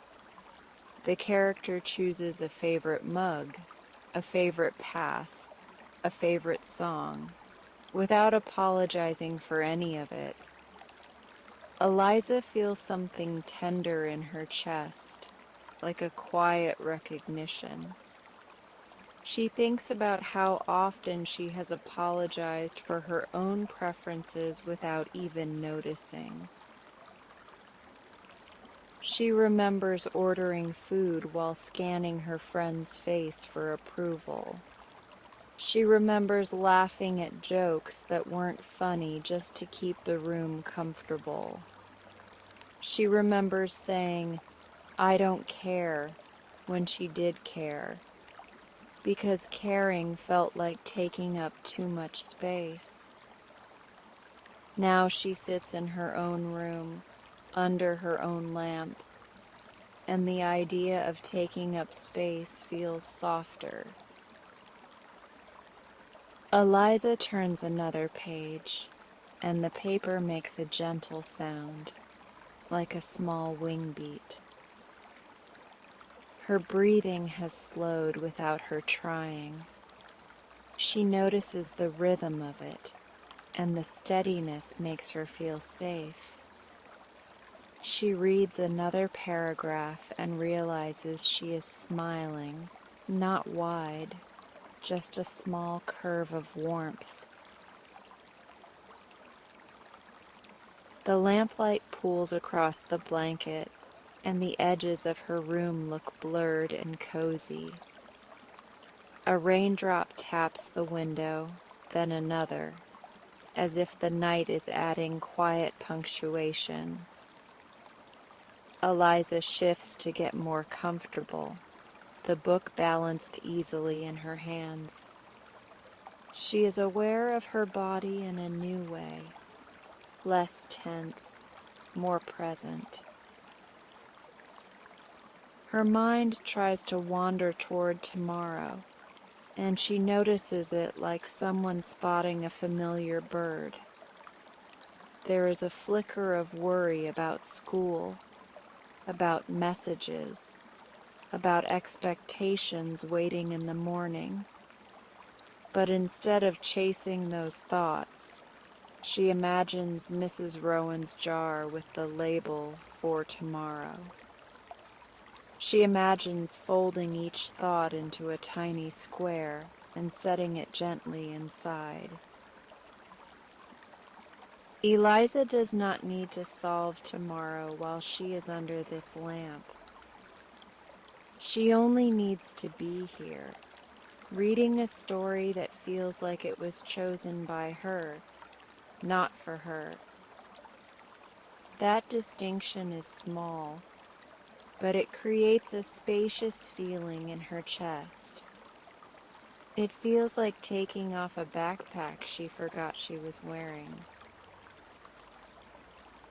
She reads another chapter, and her attention stays steady, which feels like a miracle. Usually her thoughts hop around like restless feet, checking mirrors, checking scores, checking reactions. Tonight, the thoughts are quieter, as if they are listening too. Eliza begins to understand what Mrs. Rowan meant about stories softening the mind. At one point, the book describes a moment of standing alone on a porch, choosing the feeling of rain over the pressure to be elsewhere. Eliza pauses, and the sentence stays with her like a warm hand. She thinks about the rainy afternoons with the cart, about the steady roll of wheels, about the gentle slip of folded worries into the jar. She realizes those afternoons felt good because she did not have to be impressive there. She could be quiet and helpful and human, and it was enough. She could move slowly, and the world did not punish her for it. She could breathe, and nobody asked her to turn that breathing into achievement. That realization lands in her body like warmth spreading through cold fingers. Eliza turns another page and notices the corners of her eyes feel heavy. not heavy with sadness, but heavy with sleepiness approaching. She does not fight it, because fighting would mean she is still trying to control the night. She lets herself be gently pulled toward rest, one paragraph at a time. Still, a little voice inside her tries one last time to steer her back toward should. It whispers that she should read something harder, something more challenging, something that looks better on paper. Eliza notices the whisper, and instead of obeying it, she looks at the book in her hands. She asks herself one question, quietly, like she is testing a new language. Do I like this? The answer comes from her body first, not her brain. Her shoulders feel loose, her breathing is steady, and her mind feels less crowded. Yes, she likes it, and yes is enough.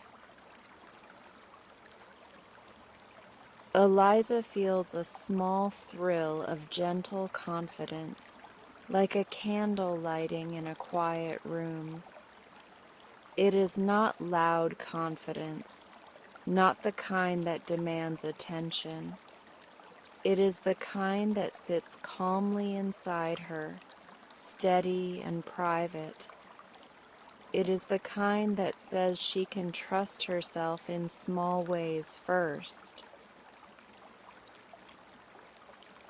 She reads a few more pages, then places a finger between them to mark her spot. The act of stopping feels different tonight. Usually she stops because she feels guilty for resting. Tonight she stops because her body is asking for sleep, and she is listening. Eliza closes the book gently and sets it on her nightstand beside the lamp. The cover catches the light, and the faded green looks like a small patch of calm forest. She turns the lamp down to its dimmest setting, and the room becomes softer at the edges. The rain continues outside, steady and patient.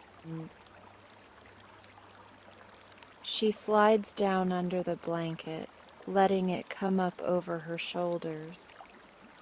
Her pillow cradles her head, and she adjusts once, then grows still.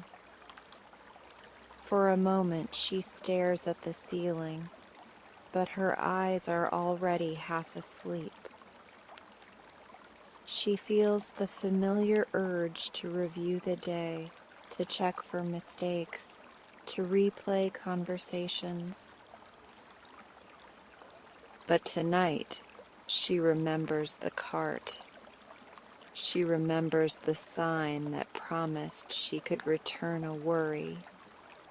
So she imagines her worries as folded slips, soft squares of paper placed neatly into a jar. She imagines the lid closing, not to trap them, but to hold them safely until tomorrow.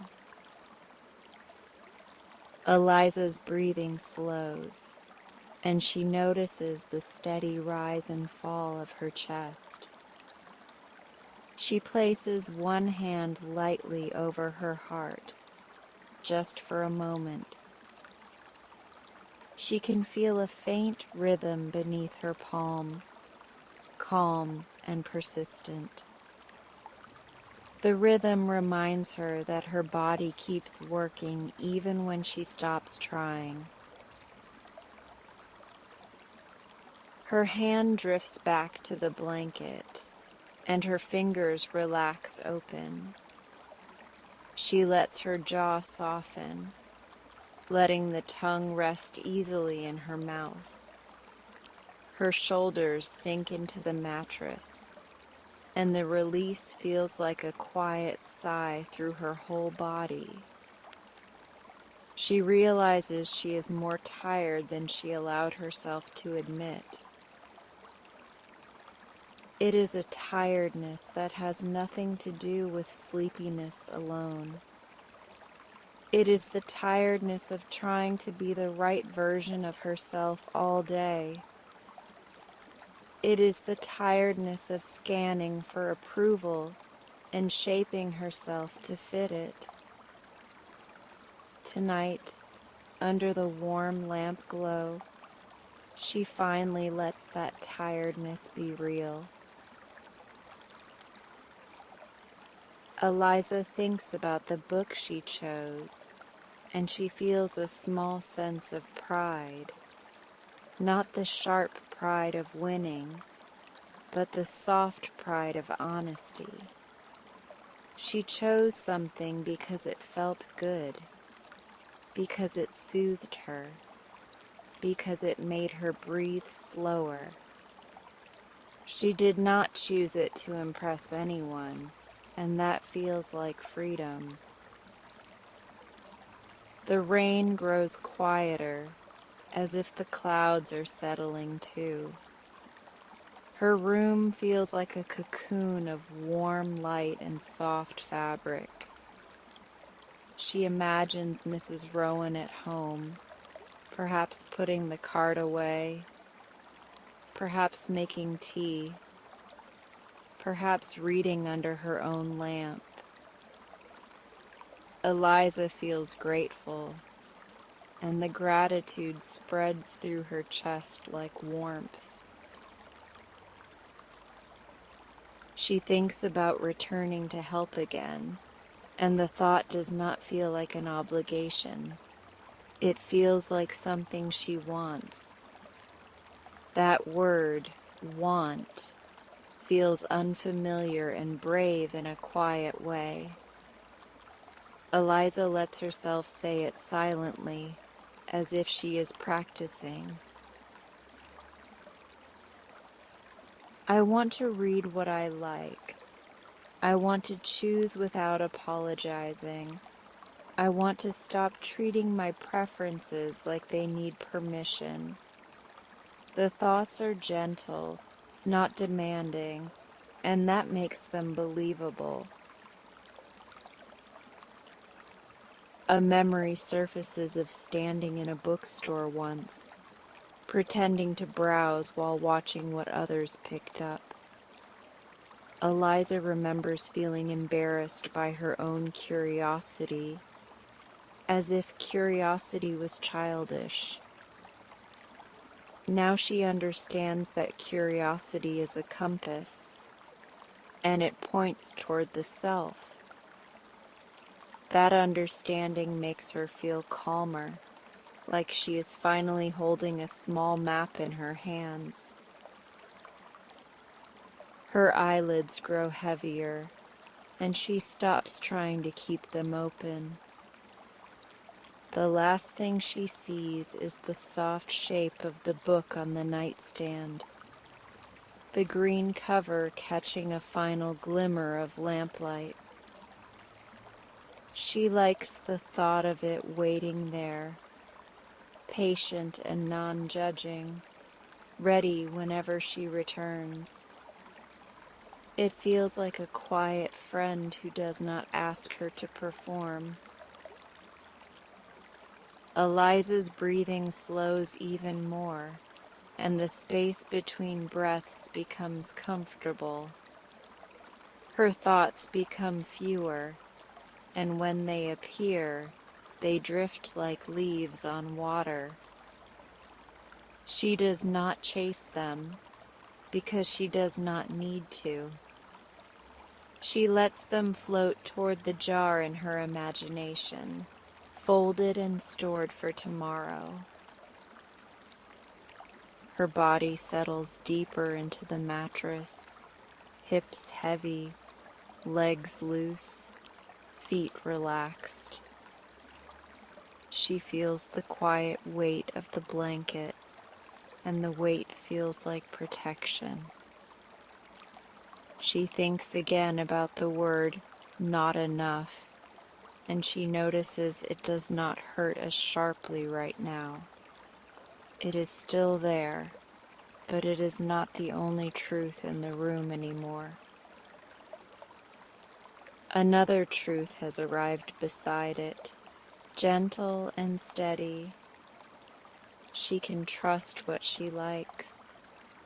She can trust the small signals of comfort in her own body. She can trust that a quiet yes matters, even if nobody else sees it. Eliza's lips part slightly as she exhales, and her face smooths into rest. Her shoulders let go of one last strand of tension, like a knot finally loosening. The rain outside becomes a soft, steady lullaby. The lamp glow dims in her mind, even if the lamp is still on low. Sleep approaches the way it always does when she stops trying to chase it. It arrives like a quiet tide, covering the sharp edges, smoothing everything into softness. Eliza does not need to be impressive in sleep. She only needs to be held by it. And as she drifts off, she carries one gentle certainty with her into the dark. Her preferences are worth trusting. Her quiet choices are allowed to be real. Her own comfort can be a guide, not something to dismiss. The book waits on the nightstand. The jar waits for tomorrow. And Eliza finally lets the night take over. Her breathing becomes slow and even, and her mind grows still in the safest way. She falls asleep under the warm lamp's hush, feeling more like herself than she has in a long time.